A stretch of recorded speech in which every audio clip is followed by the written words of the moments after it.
नमस्कार दोस्तों, इस वीडियो में आपका स्वागत है। इस वीडियो में हम जिस विषय को कवर करने जा रहे हैं वो है विस्थापन और द्विविस्थापन अभिक्रिया। दोस्तों, जैसा कि आप जानते हैं कि अभिक्रियाओं के कई प्रकार हैं। विस्थापन और द्विविस्थापन अभिक्रियाएं अभिक्रियाओं के वो प्रकार हैं जिनका हम अध्ययन करने वाले हैं। आइए अब हम अपने पहले विषय से शुरू करते हैं, जो है विस्थापन अभिक्रिया। ये शब्द विस्थापन हमें बताता है कि यहां विस्थापन हो रहा है या किसी चीज का प्रतिस्थापन कर रहे हैं। सही। तो हम विस्थापन अभिक्रियाओं को कैसे परिभाषित करते हैं? एक विस्थापन अभिक्रिया वो है जिसमें परमाणु या परमाणुओं के समूह में किसी अन्य परमाणु द्वारा विस्थापन या प्रतिस्थापन किया जाता है। उदाहरण के लिए मान लें कि A B की तुलना में अधिक प्रतिक्रियाशील है, तो A BC से B को विस्थापित कर सकता है और प्रतिक्रिया में दिखाए अनुसार AC बनता है। आइए अब एक उदाहरण की मदद से विस्थापन अभिक्रियाओं को समझते हैं। 3 लोहे की कील लें और उन्हें रिगमॉल से रगड़कर साफ करें।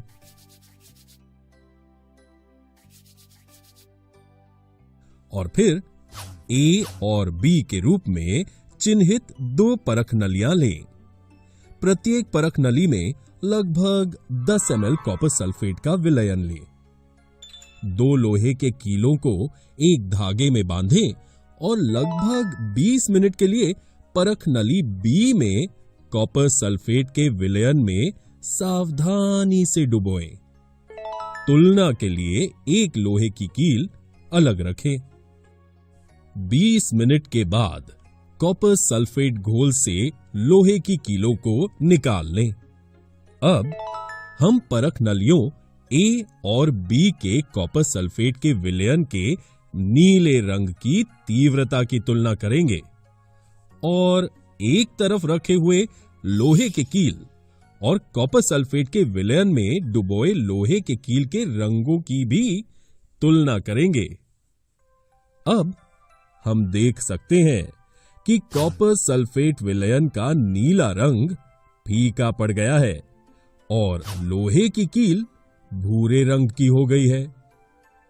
जो अभिक्रिया हुई वो थी आयरन की कॉपर सल्फेट के विलयन के साथ अभिक्रिया, और क्योंकि कॉपर की तुलना में आयरन अधिक प्रतिक्रियाशील है, इसने कॉपर सल्फेट से कॉपर को विस्थापित कर दिया और आयरन सल्फेट और कॉपर का निर्माण हुआ। इस अभिक्रिया को विस्थापन अभिक्रिया के रूप में जाना जाता है। विस्थापन अभिक्रियाओं के अन्य उदाहरण हैं। सबसे पहले जिंक और कॉपर सल्फेट की अभिक्रिया में, क्योंकि जिंक कॉपर से अधिक क्रियाशील तत्व है, वो जिंक सल्फेट और कॉपर बनाने के लिए कॉपर को उसके यौगिक से विस्थापित कर देता है। ठीक इसी तरह लेड और कॉपर क्लोराइड की अभिक्रिया है। इसमें कॉपर और लेड क्लोराइड बनाने के लिए कॉपर को विस्थापित किया जा रहा है। जिंक तथा लेड कॉपर की अपेक्षा अधिक प्रतिक्रियाशील तत्व हैं, इसलिए वे कॉपर को उसके यौगिक से विस्थापित कर देते हैं। अब हम एक अन्य प्रकार की अभिक्रिया पर चर्चा करेंगे, जो कि द्विविस्थापन अभिक्रिया है। ये विस्थापन अभिक्रियाओं के समान है, लेकिन जैसा कि नाम से ही पता चलता है कि ये द्विविस्थापन है, यानी अन्य 2 परमाणुओं द्वारा 2 परमाणुओं का विस्थापन हो रहा है। वास्तव में ऐसी अभिक्रियाएं जिनमें अभिकारकों के बीच आयनों का आदान प्रदान होता है, द्विविस्थापन अभिक्रिया डबल डिस्प्लेसमेंट रिएक्शन कहलाती है। आइए अब हम एक उदाहरण की मदद से इस द्विविस्थापन अभिक्रिया को समझें। एक परख नली में लगभग 3 ml सोडियम सल्फेट का विलयन लें। एक अन्य परख नली में लगभग 3 ml बेरियम क्लोराइड का विलयन लें। दोनों विलयनों को मिलाएं। आप क्या देखते हैं? आप देखेंगे कि श्वेत रंग का एक पदार्थ का निर्माण होता है जो जल में अविलेय है। इस अविलेय पदार्थ को अवक्षेप प्रेसिपिटेट कहते हैं। जिस अभिक्रिया में अवक्षेप प्रेसिपिटेट का निर्माण होता है उसे अवक्षेपण अभिक्रिया प्रेसिपिटेशन रिएक्शन कहते हैं।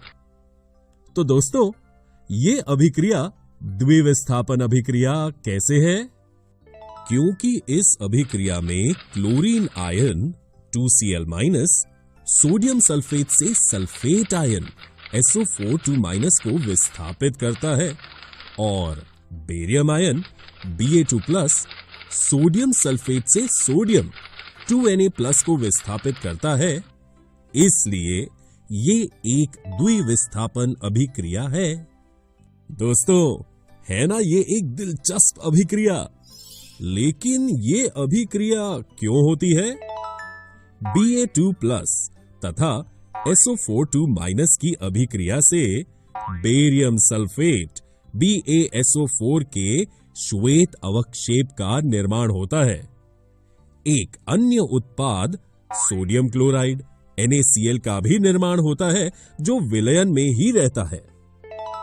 ऐसी अभिक्रियाएं जिनमें अभिकारकों के बीच आयनों का आदान प्रदान होता है उन्हें द्विविस्थापन अभिक्रियाएं डबल डिस्प्लेसमेंट रिएक्शंस कहते हैं।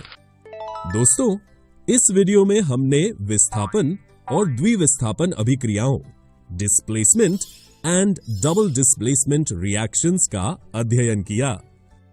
अगले वीडियो में हम उपचयन, अपचयन, ऑक्सीडेशन एंड रिडक्शन अभिक्रियाओं के बारे में जानेंगे।